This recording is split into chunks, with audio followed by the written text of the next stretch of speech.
안녕하세요.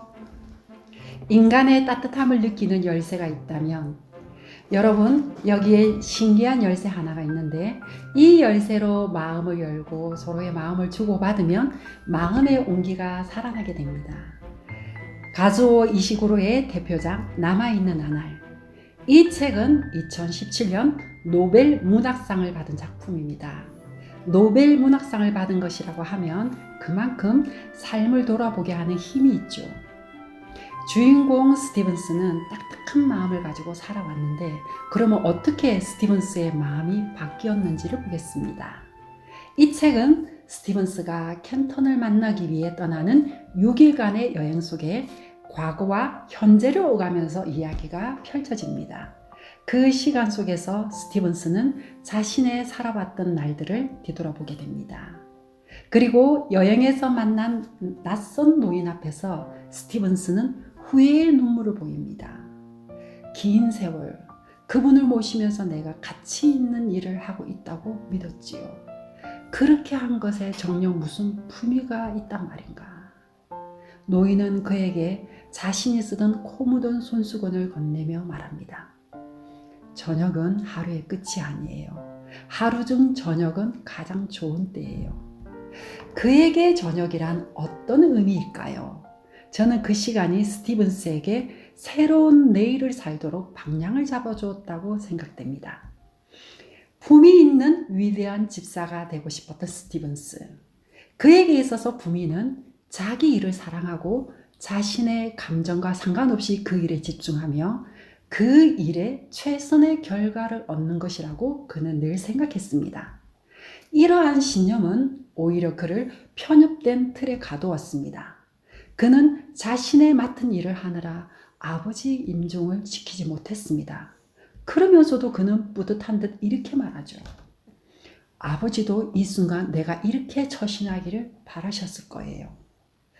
그리고 그에게 꽃을 가져다 주며 자신을 사랑하는 켄턴의 마음도, 켄턴을 향한 자신의 마음도 못 흐르도록 막아버렸습니다. 어느 날 그의 주인 달린턴 경은 열심히 일하던 두 하녀를 유대인이라는 이유로 해고하라고 지시합니다. 스티븐스는 그 주인의 말에 그냥 복종합니다. 그의 옳은 신념은 그를 사람의 마음과 감정을 제대로 느끼지 못하도록 했습니다. 저 역시 스티븐스처럼 엄마의 십계명이라는 옳은 신념 속에 살아왔습니다. 제 마음속에 세워진 계명과 다른 아들을 볼 때마다 못마땅하게 느껴질 때가 있었습니다. 3년 전 저는 남편과 몽골에 오게 되었습니다. 그래서 둘째 아들만 혼자 한국에 덩그러니 남게 되었죠. 게다가 코로나까지 생기면서 서로 오도 가도 못하는 신세가 되었습니다. 어느 날 아들에게 전화가 왔어요. 엄마, 나 요즘 너무 힘들어. 그때 제 마음은 아들의 마음이 느껴지는 것보다는 엄마의 십계명이 작동하기 시작했어요. 야, 이 일은 네가 잘못했고 이건 이렇게 해야 되고. 그리고 수학이 넘어 아들의 목소리가 들려왔어요. 알겠어요, 엄마. 그 뒤로 한 달 동안 아들에게 아무 연락이 없었어요. 계명에 비추어 보면 전 잘못한 게 전혀 없었습니다. 하지만 제 마음은 무거웠어요. 그러던 중 이런 고민을 선배에게 털어놨죠. 그 선배는 제가 전혀 생각지도 못한 이야기를 해주었어요. 엄마와 아들 사이인데 무슨 법이 필요해. 아들이 힘들어서 하소연하면 그냥 들어주면 안 돼?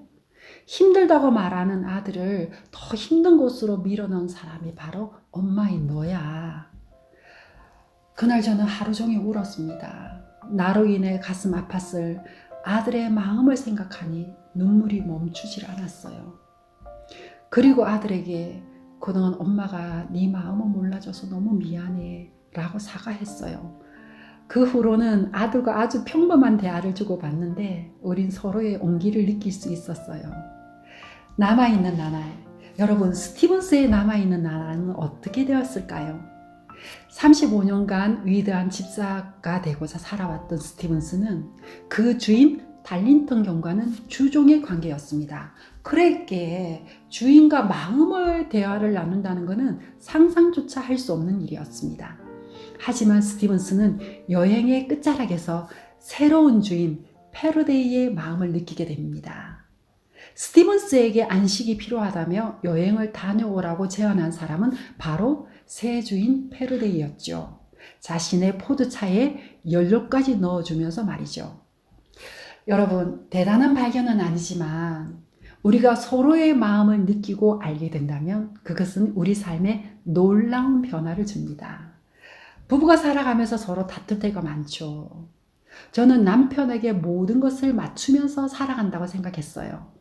하루는 남편을 위해 저의 스케줄도 취소하면서 일을 하는데 이건 좀 너무 지나치다 싶어서 화가 나는 거예요. 다른 사람들도 마찬가지겠지만 저도 화가 나면 말이 막 거칠어지거든요. 그때 남편이 저를 보고는 여보, 화부터 내지 말고 왜 화가 나는지를 말을 해봐.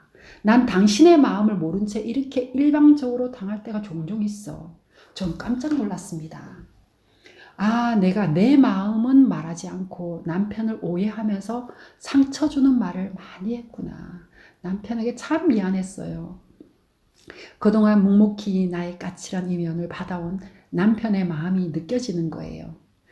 여자들은 결혼해서 남편과 아이들을 위해 평생 집사처럼 일을 하고 살아왔다라는 생각이 들 때가 있습니다. 이런 생각이 들면 원망과 억울함이 동시에 밀려오죠. 하지만 서로의 마음을 느끼면 자연스럽게 그 사람이 좋아하는 일을 해주고 싶어집니다. 스티븐스도 마찬가지였습니다. 새 주인 패러데이는 사람들과 농담하는 것을 좋아합니다. 그래서 이 책의 마지막 부분을 보면 내 주인께서 돌아오실 즈음에는 그분이 흐뭇하게 감탄할 수 있는 수준에 이르렀으면 좋겠다라고 말합니다. 저녁이 되어서 삶의 참된 의미를 발견한 스티븐스. 이제 달링턴가에 돌아가면 다른 사람의 슬픔에도 같이 울어주고 또 주변 사람들과 어설픈 농담이지만 서로 주고받고 그런 스티븐스의 마음은 이제 온기로 따뜻해질 것입니다. 이렇듯 인간의 따뜻함을 느끼는 열쇠는 삶을 신비롭게 바꿉니다. 우리에게 앞으로 남아있는 나날, 이제 우리 삶 속에 서로의 마음을 느끼며 살아간다면 가슴 따뜻한 나날을 보낼 수 있지 않을까요? 예, 감사합니다.